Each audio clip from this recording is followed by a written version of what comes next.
What do you all like to do after a bad race? I like to go back Tires and are watch this over. one from Gateway from a few Race is years run. ago. Is Samuel Ryman a legitimate position here? Is he in the mix? They never have a chance to As say he that foolishly anymore, do starts. they? Oh well. Here is your 30-second race recap from this Wednesday's race at Gateway.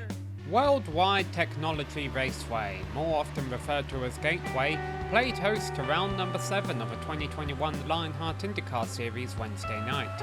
The race was only slowed one time for a caution during the first round of green flag pit stops. While a few drivers were caught out by this, pole sitter Adam Blocker was not deterred and went on to win ahead of championship rival Connor Harrington and third place Damon Martinez. So those are three drivers who probably want to remember Wednesday night's race at Gateway. Me particular, I don't really want to remember it. I got 24th, and Tyler, unfortunately, I think you're in the same boat. Yeah, it wasn't a good race. I got thrown under the same blanket as a lot of guys did when that first caution came out. I was a little bit more worried about protecting the undercut, and I pitted early, and it kind of just put me in a bad spot to where I really had to push a car on a setup where you really needed to just kind of ride with it. You couldn't really push that setup to the edge.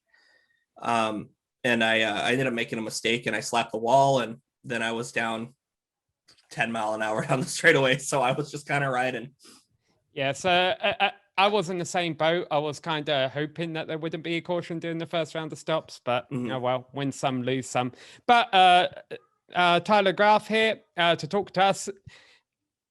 The first 7 races or so of the season, you're only top 10 so far is Long Beach.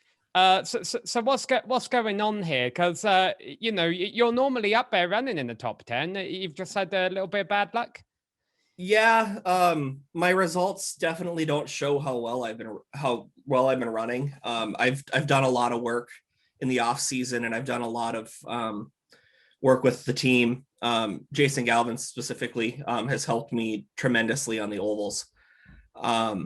I know Homestead I should have been top 10, and I got wrecked.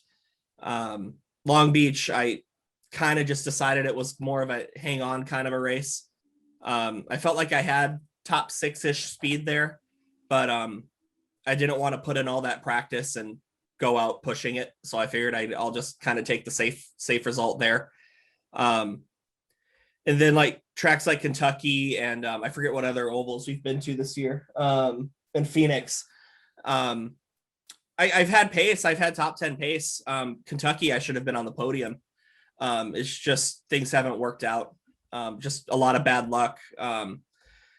If there's anything I can really take from it is I really haven't made any mistakes up until really Mid-Ohio and Gateway are the only 2 races this year I made any mistakes. Or maybe I probably finished where I should have. So or finished where I did. So, I mean, effectively, I probably should be sitting about 9th or 10th in points, but that's racing. It just doesn't always go your way sometimes. Yeah, well, one good thing about Lionheart is we do have drop weeks, so we'll wait to see how that turns out. Only about a Yeah. third of a way through the season. But even though, unfortunately, we haven't seen your car finishing at the front a lot this season, we've seen cars that are kind of your cars. Obviously, you're the head of GRAAFix, which does a lot of the Lionheart IndyCar paint schemes. Well, Lionheart paint schemes all over. And I'll let you have the floor here for a couple of minutes and chat about that if you'd like. Yeah, some of the a lot of the guys I've been painting for have been running really well this year. Aaron Morgan, Mike Rasmus, Jason Galvin, Sage, obviously he goes and wins everything under the sun. Yeah, it's been great painting for all these guys. I've been able to do a lot of different kinds of things. I've done a lot of work for outside of Lionheart this year too. I'm doing all the stuff for Pat Long eSports, racing in the I think it's the RCCO series that runs on R Factor. And then I've been doing some stuff. I did a livery for Robbie Wickens. So I've been able to do quite a bit this year, despite not being able to do a lot of real life stuff still due to the pandemic. So Yeah, it's been cool to see him running up front. I wish it was my car, obviously. We'll get there. I've done it before. I don't have any doubts that I can get back up there, but at least some of my design work is running up front. Yeah, well, I'll raise my hand here and say that my car is a GRAAFix painted car. Unfortunately, It is. I'm not a GRAAFix painted front runner, but there we go. I always I ask for a car that stands out, and I think it does a pretty good job at that. So I appreciate it. Yeah, we always know when your car's coming.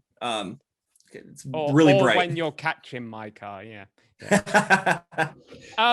So you've mentioned, obviously, you do have a top 10 at Long Beach, but you're saying here that there are a couple of top 5 finishes you think that could have happened. We're still early into the season. What is your goal for 2021? You mentioned you think you could be in the top 10 in points. You could be finishing top 5. Are there any races you have circled on your calendar, or places you want to be in by the end of the season? I seem to do well at the short ovals, better at the short ovals, because my kind of start with iRacing after I quit racing karts and cars was late model stock cars. So the short tracks are what I really like. And looking at the calendar over here, we don't really have that many left. I think we have New Hampshire, and that's about it. Maybe Iowa, but that and the more technical road courses. Like even Indy GP, that's the next one. We've got Silverstone and Belle Isle coming up at the end of the year. Yeah, the end of the year we got Belle Isle. Yeah, I've got that one circled. I got second there in 2019, so I'm definitely wanting that one. I feel like with the more technical tracks, I'm able to differentiate myself just a little bit more, just due to whether it's real life experience or just being able to be patient with some of those tracks. Sometimes you just got to be patient to find the speed. So my overall goal, I'd love to get back in the top 10. I had a really good comeback last year. I had a really bad start to the season again last year, and I was able to go from like 25th up to 11th and almost crack the top 10. I needed to pass one more car at the finale, and I would have gotten it. But if I end in the top 10, that's kind of where I want to be. If I can't get a top 10 in points, if I could trade it for a win, I definitely take that first win. I've been close a few times, but I think consistency is more important. If I get the consistency back, the wins should come eventually. Well, you mentioned it a little moment ago. Our next race is in 2 weeks' time at the Indianapolis Road Course. We raced there last year. No guarantee that the likes of Rubens Barrichello and Tony Kanaan will be back this time around, but hey, that'd be nice. Yeah. So specifically, what are your goals for this Indy Road Course race? Is there anything you think you could be doing differently on your approach, your build up to the event? Not really sure. I mean, I do a lot of practice, especially at the road courses. Not so much at the ovals, because you kind of got to have a pack around you to really learn. I think I got to be in that 0.3 to a half second window off of the private label guys and Sage. And if I can be sitting there, I can usually pull a fast qualifying lap out of my butt and maybe qualify a little bit ahead of where I should be. That way, I prefer to qualify like 5th or 6th and then kind of just play defense and stay there and move up with people's mistakes, and take high percentage passes and such. Because as much as it sucks, if Sage is on the racetrack, Blocker's on the racetrack, that the best you're going to fight for is 3rd or 4th, unless they make a mistake. So it's kind of just making sure you're in a good spot for the result.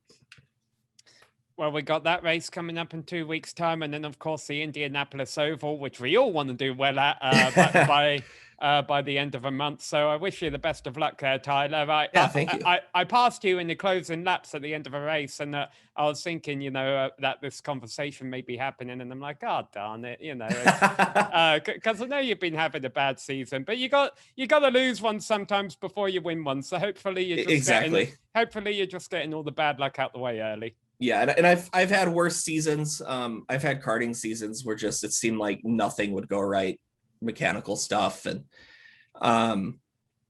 just complete crap luck. So my hopes aren't that low yet. I'm probably gonna go more for maybe the safer result. Maybe take 5th instead of 4th if I can hold 5th, but we'll see. When they dangle the carrot in front of you and you can go for it, it's sometimes a little hard to do that. Well, I appreciate you coming here to talk to us, Tyler. Everyone in Lionheart and all the viewers of Lionheart appreciate all the paints you do. It definitely makes the series stand out, and we wish you the best of luck at Indianapolis and for the rest of the season. Awesome. Thanks. I appreciate it. All right. Take care, everyone, and we'll see you all in 2 weeks' time at Indianapolis. Yeah. Thanks for having me on.